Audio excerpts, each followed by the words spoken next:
Hello सांग माने जय जगन्नाथ। आज संध्या धूप दे चलीगले मो बाहर को देखला बेलू एठी भाई नानी आ झील खेलुचंदी। झील को देखुना मामू को टोटाली छाड़ुनी, बाबा पाखे भी रहुनी, खाली कहे मत नहीं बुलाओ। देखुना माँ झीकर खुशी केमती कहले न सरे। ता मम्मी कौन कही दौरान बेसी बुलीगला बोली आ थय होनी, खाली कहूँ मुझे मम्मी पाखक जीवी। संध्या बेले आमे करी देइथिलु सुजीर मंडा पिठा आउ किछि काकेरा। देखुना नानी केमती ताको छाणी दउचंती।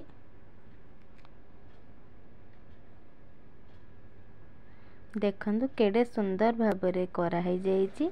मु टिके ताको न्यू डिजाइन कर दउछि। देखंतु एमती जोटा कि हमर छांच भी आसे, हेले मु ताको हाथ रे टिके एमती कर दउछि।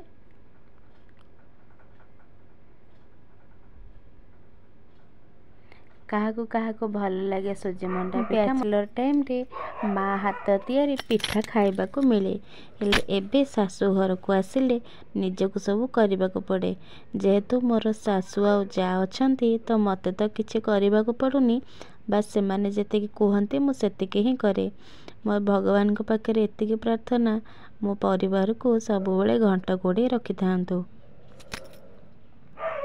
जेमती माँ को छाड़ी के माँ टीए पाइची, सेमती नानी की छाड़ी के मध्य नानी टीए पाइची। मो परिवार को सब बेले एमती हस खुशी रे घंटा गोड़े प्रभु जगन्नाथ रखि थांतु। आम मंडा पिठाटी केमिति लागिला कमेंट करी कहिबे।